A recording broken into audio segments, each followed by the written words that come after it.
I spent the rest of my life school, observing, recording hundreds of thousands of interactions with people, looking for the patterns that change humanity, things that we can have control over in our lifetime. And so what I found is that for every human being, as we meet them, we create a spot in our brain for that person, we build a story about that person in our brain, and every time we meet them again, we go back to that knowing of that person. In the way that we do for ourselves, we do for other people. This is what makes human beings, and we have to take into account relationships and identity when we think about conversations. Sometimes we jump over them, we go to task before relationship. How important this is incredible. I took this idea when I was younger, and I got a fellowship at Drexel University, where we created, in a partnership with with GE, a talking typewriter. What I decided to do is recreate the experience that my dad had and see how it impacted children. And we did a 10-year longitudinal study. And what we did is we took the stories of children, we asked them what they thought about the world, we asked them to draw pictures of what they saw in the world, and together we programmed their stories and their pictures into this typewriter, and they learned to read on this typewriter in 31 half-hour sessions. And then we followed the kids to see how their lives changed. It turned out that over the course of those 10 years, in fact, each child's IQ, this is unheard of, was elevated by 15 points. We still have a record of this. We followed them. They were elevated EQ, emotional intelligence. All of them went into college, even though some of them had come from lower family incomes. Amazing things that we were learning about how conversations can impact us in ways that we thought were never possible. So I started to bring this work into corporations and organizations. And what I learned as I was studying neuroscience, which is the base of my inquiry and discovery in the world beside the work I do, is that we have 3 different types of genes, and this is why this is so important. Most of the things that our genes don't change very much, although now that epigenetics is so important, that's already been a new way of thinking in the world. But template genes are the genes that give us our basic characteristics of who we are physically. So much of what holds us together as a human being, you don't change every time I touch you. There's something that holds stability in our lives. However, we also have what are called transcription genes, and these are genes that are impacted, encoded to be impacted by the environment. So what is that, in fact? It's everything from all the chemicals in the air to the conversations that we have with each other. Those conversations impact us.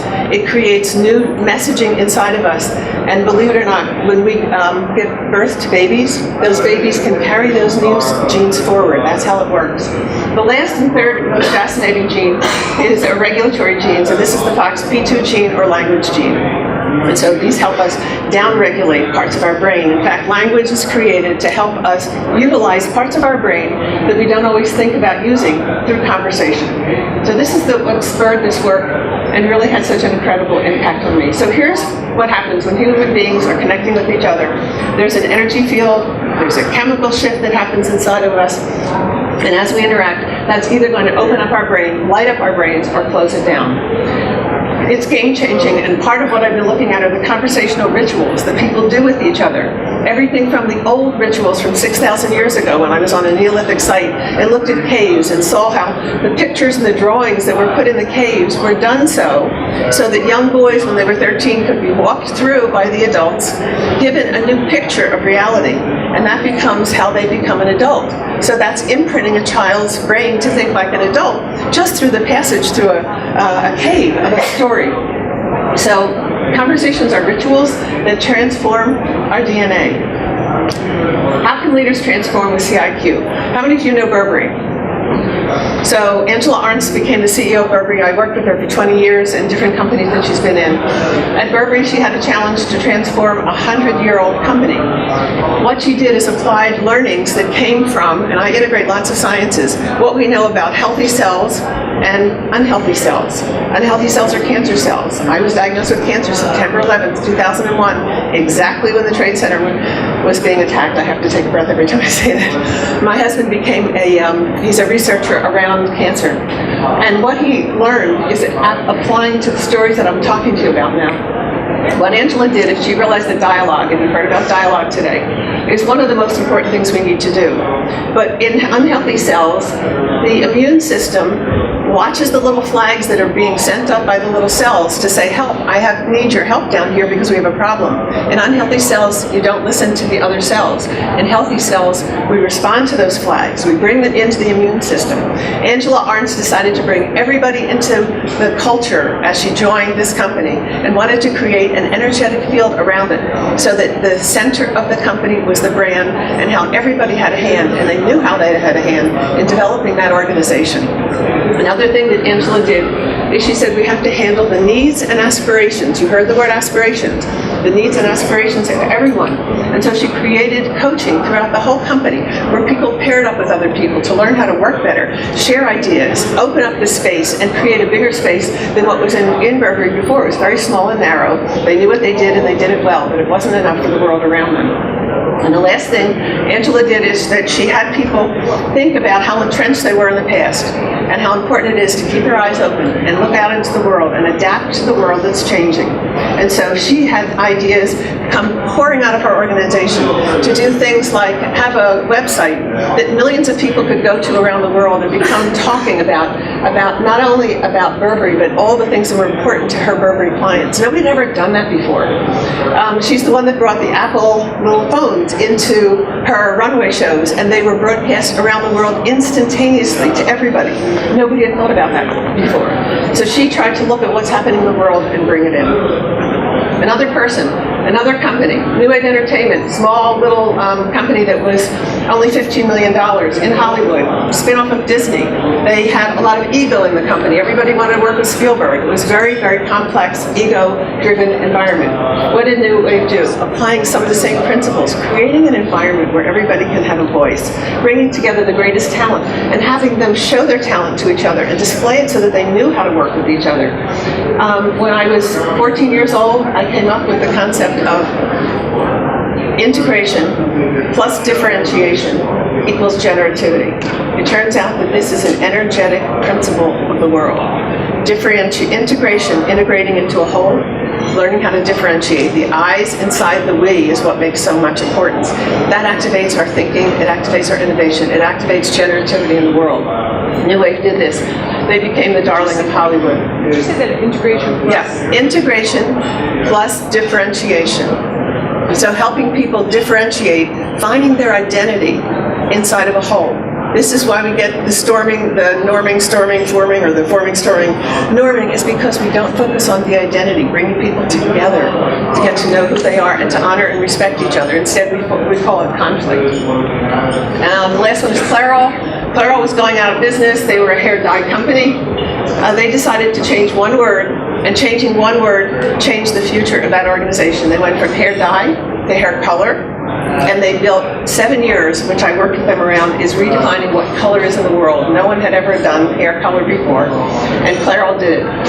Part of what conversational intelligence is about is creating new words that don't have meaning yet, that you can bring into the world and have the team co-create the definition. I'm not talking about collaboration. Collaboration in the dictionary is cohorting with the enemy. I'm talking about co-creation, where people, isn't that wonderful, by the way? Yes.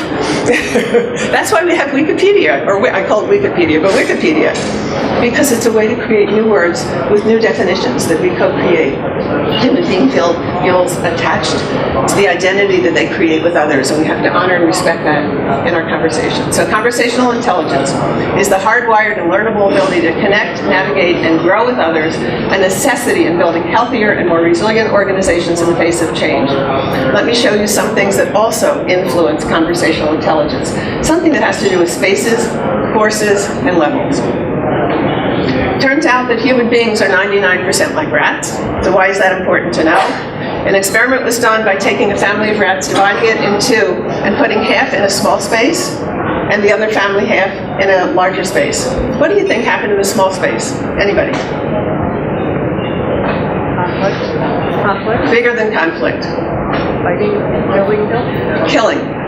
It went to killing in a small space. Even human beings like us react to being put in a small space, reducing our identity. Those that died had the smaller space. This is a picture of those that were thriving. It's amazing how we can act differently together when we're given the mind space in order to think bigger with each other. Here's another thing that happens when we limit space. A little goldfish was put in by himself, and then others were added into the goldfish tank. And then a barrier was put between them, and for 3 months they were in their own special home. When they took away the barrier, plexiglass, what happened? Can anybody describe what happened to this family of fish? Anything? Stayed on their sides. Pardon me? They stayed on their sides. They did. Interact. They stayed on their sides. And even when they only fed the left side, the little fish never passed over the other side, even though the barrier wasn't there. Right. So we are part fish. We are part rat. We are part of the animal kingdom, and that's so much of what we haven't been looking at enough at to see why we have the organizations that succeed and why they don't succeed. To get to the next level of greatness depends on the quality of the culture, which depends on the quality of relationships, which depends on the quality of conversations. Everything happens through conversation. When we start to look at the interaction dynamics between two people, we see that they come in a form that everybody can understand and identify. There's telling and asking. At the lowest level, telling and asking. What we haven't spent a lot of time looking at is the receiving end of this, how we listen to each other. By now, if you're like everybody that I know, your mind is zipping over to something that you know, trying to make some connections. Every 12 to 18 seconds, you've dropped out of the conversation with me, tried to connect it to something. You might have said, that's stupid. You might have said, that's kind of cool, or you might have thought of an idea that was important to you. But understanding our listening environment and how to create one that engages people is so important and vital as we move forward. So what's going on in our brains? This is the crux of everything. We have reality gaps. Some of us see the world as a small universe, even though we're looking at the same tree. We may not see it the same way.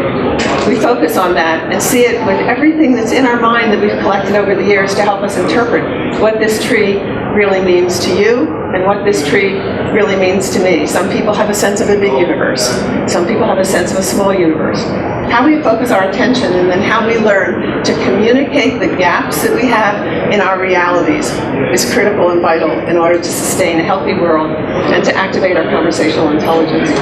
This is game-changing.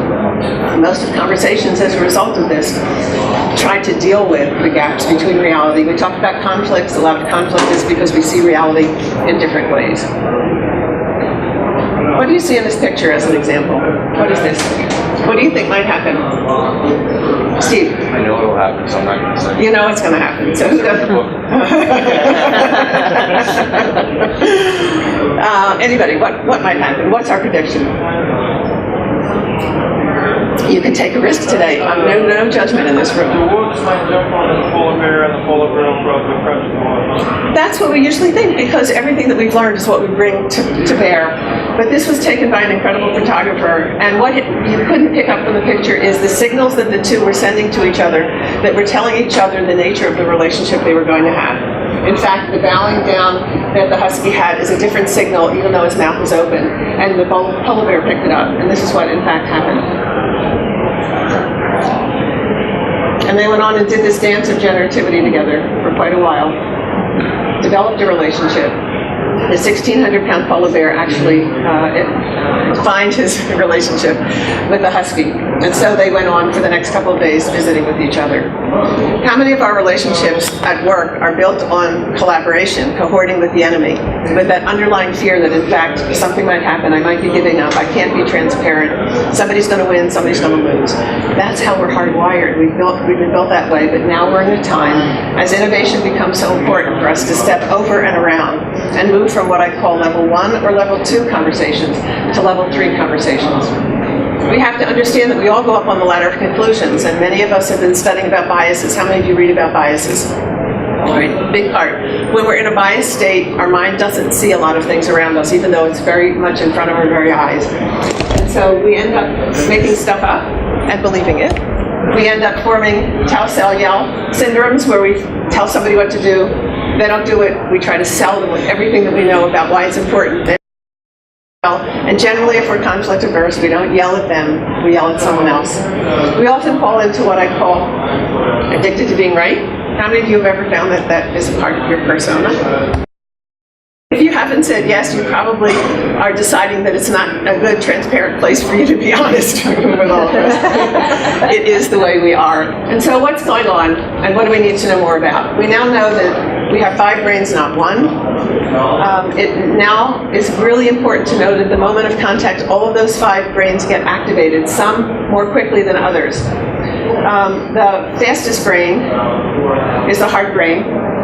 It has the capability of reading all the chemicals that's going on through our body, so responding to everything and sending messages to the brain to help the rest of the brain act in its partnership in order to help us respond to the situation at hand. The primitive brain also acts very quickly, sending signals to protect us from harm. Often cortisol is one of the neurotransmitters that gets produced when that brain is active. The limbic brain, our emotional brain, that's where we have the hippocampus and other parts of the brain that store memory. So we constantly bring all of our history with us. That's how we determine what to do and what not to do. We have the neocortex, which is what we've been training kids at school to develop, which is knowledge and understanding and facts and data and so forth. However, this again is rituals, content that we've collected from the past. But what's so important in the world today is to be able to open up the executive brain. That's the prefrontal cortex. It opens us up best when it's in high connection with the heart and reads that the heart is saying, I can trust. Now we know that trust is a differentiator in enabling us to access the executive functions, which include integrity, trust, strategic thinking, empathy, mirror neurons, our ability to be we with others. That's the part of the brain that we're trying to develop now. But we can't open up that part of the brain, and we resort to using other ways of thinking, of knowledge that we know. In fact, most of the time we're living in level 1, which is confirming what we know. That's when we have conversations, and we talk to each other, and most of the meetings at work are transactional conversations. Or level 2, where we're defending, we have a position, we want to influence people, we want to get them on the bus, it's really important for us to defend it and prove that we're right, so we have lots of conversations at work that are level 2.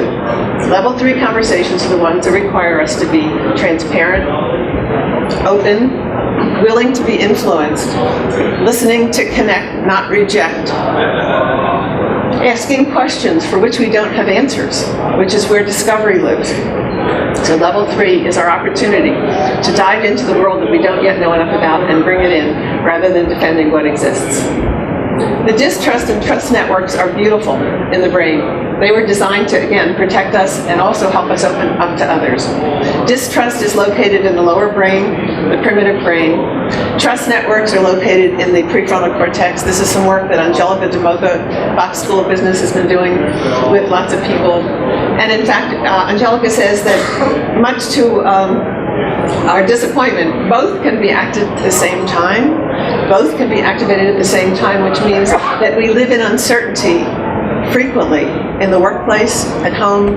So a neurotip is that trust and distrust set the foundation for every conversation. Then the question is, how can you influence that?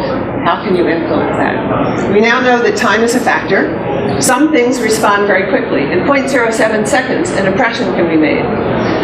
Trust can be lost, and you can lose your voice in 0.07 seconds. That's nanoseconds. That's how quickly it can happen. A little bit longer, 0.1 seconds, when we're making decisions with others. And also remember the 12 to 18 second rule that you're going to tune out, and it's healthy to do that.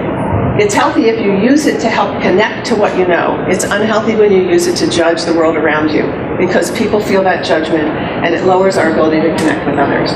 So I started to do a lot of research on trust with people, and I came up with these rituals that you can do in seconds to shift from distrust to trust.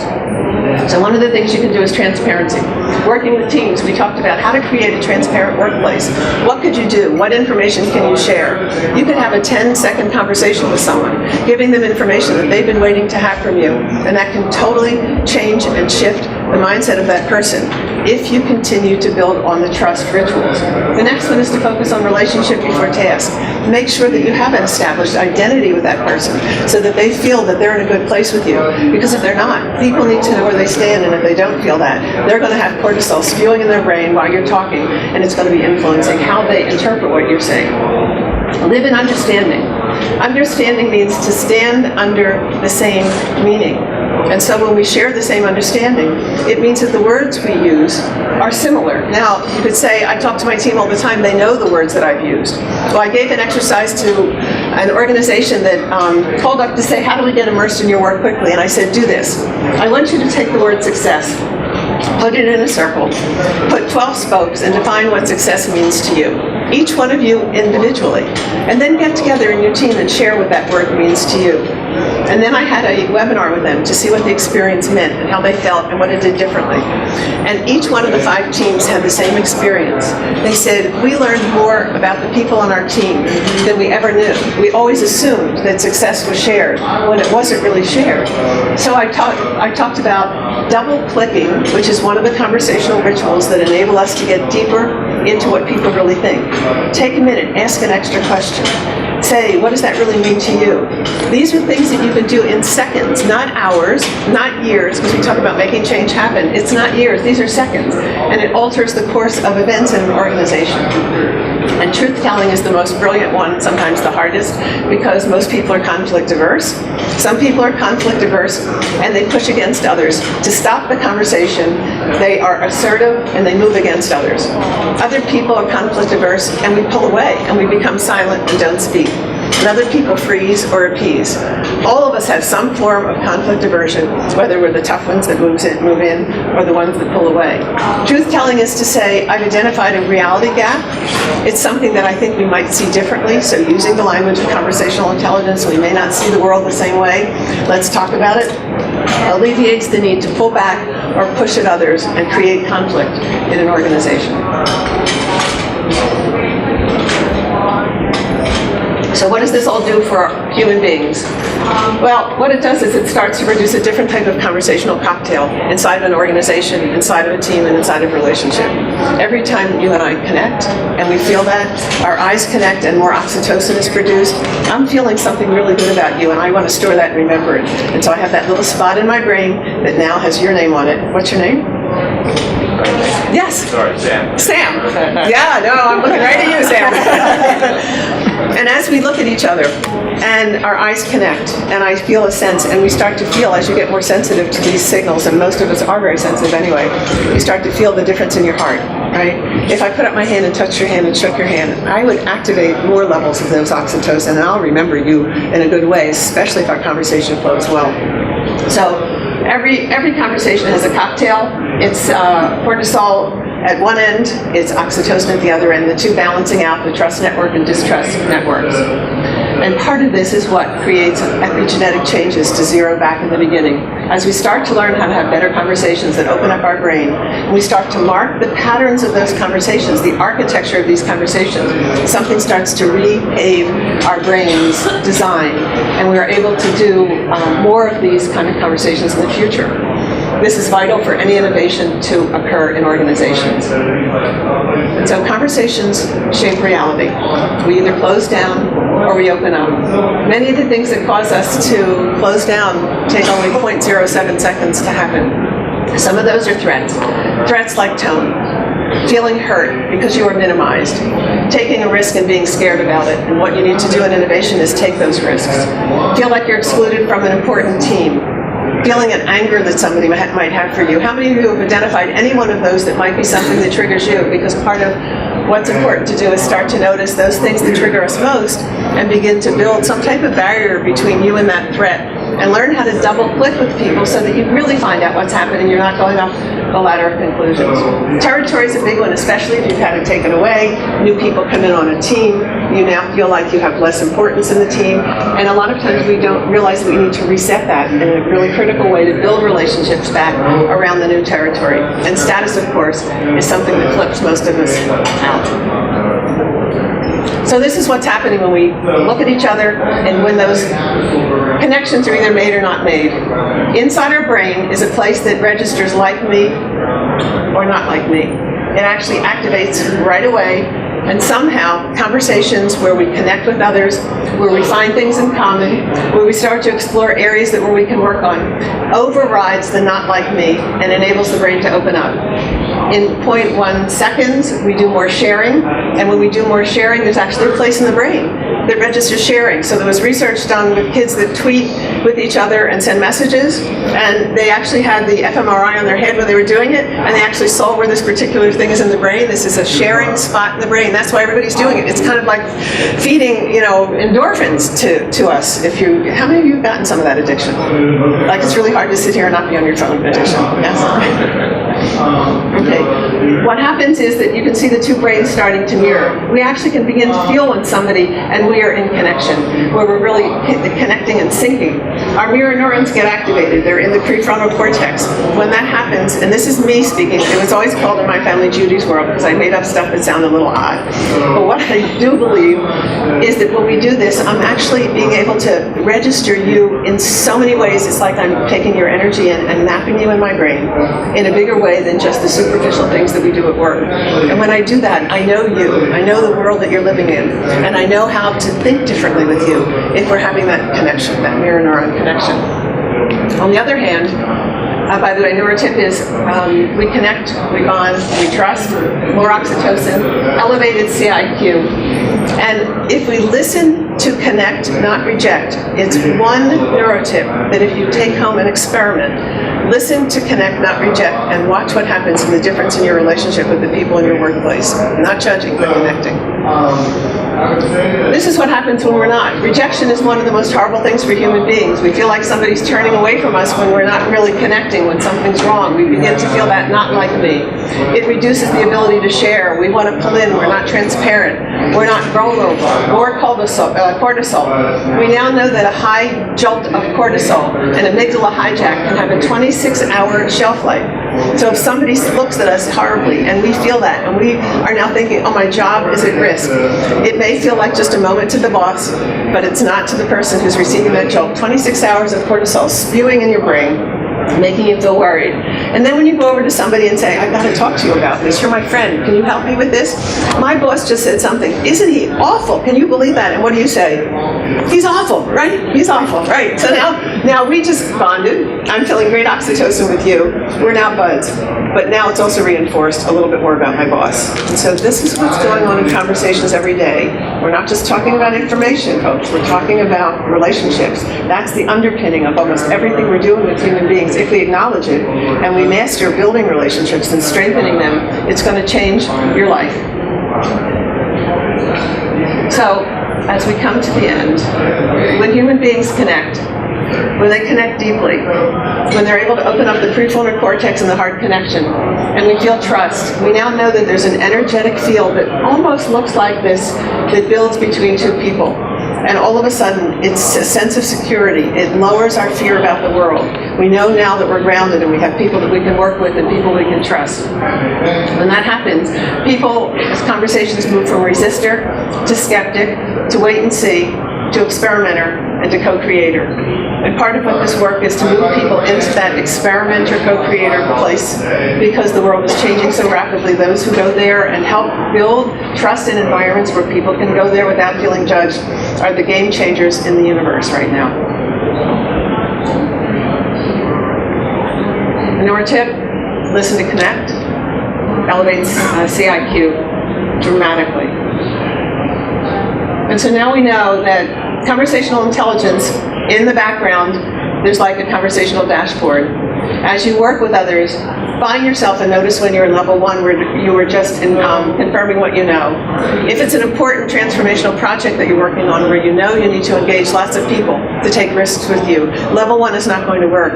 You've got to move into at least level 2 to define and confirm what those positions are that you as an organization need to take. But if you get stuck in level 2, you're going to be in the either tell, sell, yell, or addicted to being right. You're not going to be able to move your organizational forward. Level 3 is the place to go for innovators. That's creating that safe space where people can work together, where they can define their identity, where they can enter into speaking about ideas that they've never thought about before. Asking questions for which you have no answers is the antidote to breaking all of the other patterns patterns that get us stuck. We too often ask questions for which we have the answers. We know the answers and we get confirmed. It makes us feel good. We have a lot of dopamine spinning around inside. It's a wonderful feeling, but it doesn't help us become innovative. It doesn't open up that space for outrageous new thinking to occur. What would it take to bring you to the next level? A simple question like this, in a room of high resistant, high conflict people who don't want to work together, can be a game changer for that organization. I don't want to minimize this, I want to maximize this in your mind. We work with many organizations where they've had 3 years of conflict, people refuse to talk to each other, and helping them understand how to speak about where they are with each other rather than fighting for where they are. Speaking about where they are, clarifying that identity of what they're speaking to is life-changing. And I still go back, I went, talked about my book, sat in a room, and I promised I wouldn't tell who the client was, but I talked about a museum I worked with, and 2 women flanked me at the end and said, "You don't have to answer if you don't want to, but were you the one that worked with this museum?" And they told me the name of the museum, and it was me. This is 5 years later, and they said that one event was life-changing for our organization. It gave life, it breathed life into our heart and soul. So, conversational agility is where we need to be thinking about going in the future, helping people understand which level of conversation you're in for which purpose. Each level is important, but if we get stuck in any one of those levels, we're not going to be able to open the space for innovation and the kind of creativity that we're talking about. Conversational agility is teaching us how to reframe, refocus, and redirect. You don't have to go into defending. You can be in a moment, like if you're being interviewed on TV and they ask you a question that you don't have an answer for, you can say, "I'd like to move this conversation over to here. It'll make a lot more sense." And you have the ability yourselves to use these types of skills to actually shape the organizational space.